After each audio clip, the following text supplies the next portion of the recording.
Subscribe now and press the bell icon. Never miss an update. नमस्कार मित्रों, स्वागत करता हूं सभी का इस YouTube चैनल पर। साथियों, जैसे मैंने पहले ही बता दिया था कि शाम को 4 बजे ये वीडियो आपके लिए आने वाला है, तो बिल्कुल 4 बजे आपके लिए ये वीडियो आ चुका है।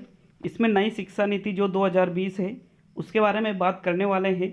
किस प्रकार यह शिक्षा नीति आपकी भर्तियों को प्रभावित कर सकती है, कौन सी भर्ती शिक्षा नीति से प्रभावित होगी, कौन सी भर्ती शिक्षा नीति से प्रभावित नहीं होगी, और प्रभावित होने के बाद उस भर्ती में क्या क्या संशोधन होंगे, वो सभी चीज़ें हम इस वीडियो में जानने वाले हैं। साथियों, बिल्कुल आप वीडियो को पूरा देखिएगा, बहुत सारा नया नॉलेज आपको यहाँ से मिलने वाला है। और एक और बात, जो इसमें नियम विद्यालय स्तर पर और शिक्षा विभाग में जो इसमें नियम लागू किए हैं वो सभी ही इस वीडियो में आप जानने वाले हो। तो चलिए एक एक नियम को आपको बताऊंगा, बिल्कुल आराम से, जल्दबाजी नहीं करेंगे, समझेंगे एक एक चीज़ को, ताकि आपके मन में जितने भी प्रश्न उठे हैं उन सभी के जवाब आप इस वीडियो से प्राप्त कर सको। तो चलिए देख लेते हैं इसके नियमों को। तो साथियों, बहुत ही विश्लेषण करने के बाद में ये बिंदु आपके लिए मैं बना कर लेकर आया हूँ कि जो इसमें बिंदु इन्होंने बनाए हैं वो आपके लिए लेकर आया हूँ। तो बिल्कुल जानना ज़रूरी है आपके लिए, चाहे आप कोई सी भी भर्ती की तैयारी करते हो या फिर अन्य स्कूल या शिक्षा विभाग से संबंधित कोई भी जानकारी प्राप्त करना चाहते हो, तो इस वीडियो को ज़रूर पूरा देखिएगा। साथियों, सबसे पहले इसमें बात की जाएगी SSRA बनेगा। SSRA का मतलब है प्रत्येक राज्य में स्कूलों को अपने नियंत्रण रखने वाली एक संस्था बनेगी, जिस पर संपूर्ण जो विद्यालय हैं राज्य के, उन सभी विद्यालयों पर नियंत्रण SSRA का रहेगा। और ये जो शिक्षा नीति है ये संपूर्ण भारत में लागू है। ऐसा नहीं है कि किसी राज्य विशेष में ये शिक्षा नीति लागू है, नहीं, संपूर्ण भारत में इस शिक्षा नीति को लागू किया गया है। साथियों, दूसरा पॉइंट इसमें आता है 4 वर्षीय इंटीग्रेटेड बीएड या 2 वर्षीय बीएड यहाँ पर आपके लिए करवाई जाएगी। मतलब या तो 4 साल की बीएड कीजिए जिसमें आपके जो बीए वगैरह जिसको आप कहते हो, या बीएससी या बीकॉम वगैरह जिसको आप वर्तमान में बोलते हो, वो और बीएड दोनों डिग्रियां एक साथ हो जाएगी 4 वर्षीय इंटीग्रेटेड कोर्स में। या फिर बीए करने के बाद में आप 2 वर्ष की बीएड भी कर सकते हो। साथियों, नेक्स्ट इसमें बिंदु है पूर्व प्राथमिक शिक्षा भी प्रशिक्षित अध्यापकों को यहाँ पर लगाया जाएगा। जो पूर्व प्राथमिक शिक्षा का मतलब है जो नर्सरी शिक्षा है, कक्षा 1 से पहले की जो शिक्षा है, उस शिक्षा में भी ऐसा नहीं है कि जो किसी भी अध्यापक को लगा दिया, नहीं, गवर्नमेंट उसमें भी वैकेंसी निकालेगी और वहाँ पर भी जो प्रशिक्षण प्राप्त अध्यापक है या प्रशिक्षण प्राप्त अध्यापिकाएं हैं उनको ही वहाँ पर लगाया जाएगा। साथियों, तो ये बहुत ही एक अच्छी बात है कि जो छोटे बच्चे हैं पूर्व प्राथमिक स्तर पर वो भी प्रशिक्षित अध्यापकों द्वारा शिक्षित होंगे। अगला बिंदु है मित्रों, टेट एग्ज़ाम सेकेंडरी स्तर तक लागू होगा। पहले कक्षा 1 से 8 तक पढ़ाने के लिए टेट एग्ज़ाम पास करना जरूरी होता था, लेकिन अब जो सेकेंडरी स्तर है वहाँ तक सभी को टेट एग्ज़ाम पास करना जरूरी है। पूरे भारत में सेकेंडरी स्तर तक टेट एग्ज़ाम पास होना बहुत ही ज़रूरी है। वो ही व्यक्ति सेकेंडरी तक का अध्यापक बन सकता है जिसने टेट एग्ज़ाम पास किया है। साथियों, तो इसका ये चौथा बिंदु आता है। इसका अगला बिंदु है मित्रों बहुत ही महत्वपूर्ण, कि जो शिक्षक हैं उन शिक्षकों को गैर शैक्षणिक कार्यों से हटाया जाएगा। जैसे एमडीएम का कार्य शिक्षक करा करते थे, बीएलओ का कार्य शिक्षक करा करते थे, इन चीज़ों से शिक्षक को हटाया जाएगा। शिक्षक सिर्फ चुनाव में ही ड्यूटी करेंगे, मतलब जो चुनाव कराए जाते हैं सिर्फ वो ही शिक्षक के द्वारा कराए जाएंगे। बाकी जो बीएलओ को काम भी शिक्षक करते थे और जो एमडीएम वगैरह का काम भी शिक्षक संभालते थे, वहाँ से भी शिक्षकों को हटाया जाएगा। मतलब जो शिक्षकों का बोझ था, जैसे एक अध्यापक को तो पूरा एमडीएम संभालने में ही चला जाता था, पूरा वो कुछ पढ़ा नहीं पाता था, बीएलओ का काम भी बहुत ज़्यादा होता था। साथियों, तो ये चीज़ें शिक्षक से हटा दी गई है। अगला इसमें पॉइंट है शिक्षक नियुक्ति में टेट एग्ज़ाम गवर्नमेंट चाहे तो इंटरव्यू और डेमो क्लासेज शामिल होगी। तो सीधा सा फंटा समझ लिए, बहुत ही महत्वपूर्ण चीज़ है ये आपके लिए, कि पहले क्या होता था कि कोई टेट परीक्षा होती थी, फिर इसके बाद गवर्नमेंट चाहे तो अलग से एक और एग्ज़ाम करवा सकती थी, नहीं तो टेट में मेरिट के आधार पर ही ज्वाइनिंग दे दी जाती थी। लेकिन नई शिक्षा नीति जब से लागू हुई है तब से अब वर्तमान में क्या होने वाला है आने वाली शिक्षक भर्तियों में कि आपको टेट एग्ज़ाम होना ज़रूरी है। उसके बाद में गवर्नमेंट चाहे तो एक और एग्ज़ाम करवा सकती है। उसके बाद में आपका इंटरव्यू लिया जाएगा और उसके बाद में डेमो आपका लिया जाएगा। डेमो का मतलब है कि आपको देखा जाएगा कि आपने सही आपको मतलब कि भाई जिस पद के लिए आप ज्वाइनिंग या नियुक्त होना चाहते हैं उस पद के लायक आप हो या नहीं हो, तो ये डेमो क्लासेज में आपसे करवाया जाएगा। तो साथियों यहाँ पर टेट का भी एक निश्चित परसेंटेज जोड़ा जाएगा,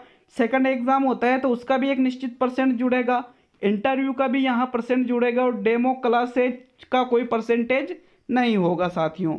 नेक्स्ट है व्याख्याता भर्ती हेतु भी कोई नेट जैसा एग्ज़ाम करवाएंगी। जैसे नेट का एग्ज़ाम होता है, जैसे अपने टेट का एग्ज़ाम होता है, वैसे ही जो फर्स्ट ग्रेड के टीचर अगर आप बनना चाहते हो तो इस शिक्षा नीति के अंतर्गत आपको फर्स्ट ग्रेड बनने के लिए भी टेट या नेट जैसा कोई क्वालिफाई एग्ज़ाम पास करना होगा, तभी आप फर्स्ट ग्रेड का एग्ज़ाम दे पाओगे। ऐसा इसमें कोई सिस्टम जरूर किया जाएगा।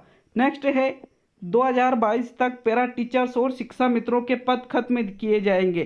तो अगर पद खत्म किए जाएंगे तो सीधी सी चीज़ है, पद खाली होंगे और आपके लिए बहुत सारे जॉब मिलने वाले हैं, आपको बहुत सारा मौका मिलेगा जॉब के लिए, बहुत सारे पद खाली होंगे तो बिल्कुल वैकेंसी भी ज़्यादा निकलेगी मित्रों। 2022 तक का इनका टारगेट है कि जो पैरा टीचर्स है और जो शिक्षा मित्र हैं इनके पद खत्म कर दिए जाएंगे मित्रों। नेक्स्ट इसमें बिंदु है DLED BTC या BSTC 4 वर्षीय कोर्स होगा। वर्तमान में DLED जिसको आप कहते हो, बहुत सी जगह इसे BTC भी बोलते हैं और बहुत सी जगह इसे BSTC भी बोलते हैं। ये वर्तमान में 2 वर्ष का होता है साथियों, लेकिन अब इस शिक्षा नीति के लागू होने के बाद में यह कोर्स भी कितने वर्ष का होगा, 4 वर्ष का होगा साथियों। अगला इसमें पॉइंट है मित्रों, शिक्षकों का प्रोबेशन काल 3 वर्ष का होगा। इसके बाद उसके प्रदर्शन के आधार पर शिक्षकों को स्थायी किया जाएगा कि आपकी नौकरी लग जाती है। वर्तमान में क्या होता है कि नौकरी लगने के 2 साल बाद यहाँ पे शिक्षक को स्थायी किया जाता है, लेकिन इस शिक्षा नीति के अंतर्गत आपको 3 साल तक प्रोबेशन में रहना पड़ेगा, प्रोबेशन काल में, और उसके बाद में आप किस तरह से अपना कार्य करते हो वो देखा जाएगा और फिर उसके बाद में 3 साल बाद आपको यहाँ पे स्थायी किया जाएगा साथियों। तो प्रोबेशन काल भी यहाँ पर बढ़ा दिया गया है। नेक्स्ट इसमें आता है शिक्षकों का अनावश्यक ट्रांसफ़र नहीं किया जाएगा, कम से कम 7 साल तक नियुक्ति के स्थान पर ही नौकरी करनी पड़ेगी। अब देखो होता क्या है कि जैसे ही शिक्षक को किसी स्थान पर नियुक्ति दी जाती है उसके साल 2 साल में उसका ट्रांसफ़र वो करवा लेता है। तो अब ऐसा नहीं होने वाला है, जहाँ पर कहीं भी आप नौकरी करते हो तो कम से कम आपको 7 साल तो वहीं पर रहना ही पड़ेगा। बिल्कुल मैं ये भी बताने वाला हूँ आपको इस वीडियो में कि कौन कौन सी वैकेंसियों में ये लागू होने वाली है, कब से ये लागू होने वाली है। आप बिल्कुल वीडियो को अंत तक जरूर देखिए मित्रों। अगला बिंदु आता है प्राइवेट स्कूलों में भी टेट एग्ज़ाम पास करना जरूरी होगा। जो प्राइवेट स्कूल में जो टीचर है जिनको बहुत ही कम सैलरी दी जाती है, 3,000 4,000 5,000 6,000 इतनी बहुत सारी स्कूल है जिसमें बहुत ही कम सैलरी दी जाती है। तो वहाँ पर भी ऐसा है कि भाई 10वीं पास ही पढ़ा देता है, 12वीं पास ही पढ़ा देता है, भले उनके पास कोई योग्यता ही ना हो। लेकिन अब क्या होगा कि जो कोई भी प्राइवेट स्कूल है वहाँ पर जो शिक्षक पढ़ा रहा है तो उसका टेट एग्ज़ाम पास होना ज़रूरी है। अब वहाँ पर एक सैलरी भी निश्चित कर दी जाएगी कि इससे कम सैलरी किसी को आप नहीं दे सकते। नेक्स्ट इसमें बिंदु है मित्रों, अब तक 10+2+3 के आधार पर शिक्षा दी जाती थी, लेकिन अब जो शिक्षा का फॉर्मूला है वो बदल गया है। अब 5+3+3+4 के आधार पर यहाँ पर शिक्षा प्रदान की जाएगी। अब 10+2+3 रद्द हो गया है साथियों। नेक्स्ट इसमें बिंदु आता है कक्षा 5 तक पढ़ाई मातृभाषा में कराई जाएगी। पहले जैसे बहुत सारे जो बच्चे थे जिनको अंग्रेजी भाषा में बहुत कठिनाई आती थी, अब वो चाहे तो अंग्रेजी भाषा को नहीं ले, उनकी जो मातृभाषा है, जिस भाषा में वो बोलते हैं, जिस भाषा को जानते पहचानते हैं, उसी भाषा में बच्चों को पढ़ाया जाएगा कक्षा 5 तक। उसको किसी दूसरी भाषा पढ़ने पर जोर नहीं दे सकते हो आप। अगला बिंदु है कक्षा 6 से छात्र कंप्यूटर सीख सकेंगे। कक्षा 6 से ही छात्रों को कंप्यूटर का कोर्स करवाया जाएगा, कंप्यूटर सिखाया जाएगा। अगर उनकी विशेष रुचि है तो वो भी वहाँ पर उनको सिखाई जाएगी कंप्यूटर के अंतर्गत साथियों।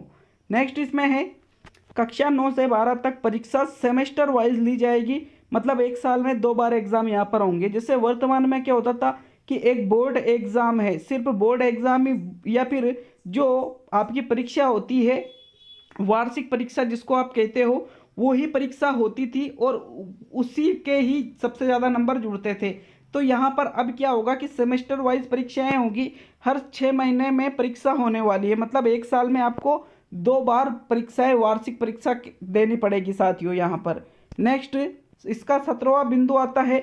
यहाँ पर मित्रों मानव संसाधन विकास मंत्रालय का नाम बदलकर इन्होंने वापस शिक्षा मंत्रालय कर दिया है। पहले मानव संसाधन विकास मंत्रालय का नाम शिक्षा मंत्रालय ही था, लेकिन इसका नाम बदल दिया। लेकिन वर्तमान में वापस नई शिक्षा नीति 2020 के अंतर्गत इस मानव संसाधन विकास मंत्रालय का नाम बदलकर इन्होंने शिक्षा मंत्रालय कर दिया गया है। अब देखिए मित्रों, अपने दिमाग में यह आता है कि जो वर्तमान में जो भर्तियां आने वाली है, क्या उनमें नई शिक्षा नीति लागू होगी? तो जिन भर्तियों की घोषणा गवर्नमेंट कर चुकी है उनमें ये चांस है कि 90% उनमें नई शिक्षा नीति लागू नहीं होगी। जैसे कुछ भर्तियों की घोषणा हो चुकी है, पटवार भर्ती की, पुलिस भर्ती की, रीट भर्ती की, इनमें फर्स्ट ग्रेड भर्ती की, तो इनमें ये नई शिक्षा नीति लागू होने के बहुत कम चांस है। और इसके बाद सरकार जिन भर्तियों की घोषणा करेगी उनमें नई शिक्षा नीति लागू हो जाएगी साथियों। तो बिल्कुल आप कमेंट करके जाए कि आपका मन में और कोई भी प्रश्न है तो आप पूछ सकते हो मित्रों। मैं बिल्कुल पूरी सटीक और सही जानकारी लेकर आपको बिल्कुल प्रत्येक प्रश्न का मैं जवाब दूंगा। मिलते हैं मित्रों अगले वीडियो में। बिल्कुल चैनल पर नए हैं तो चैनल को जरूर सब्सक्राइब करके जाए साथियों।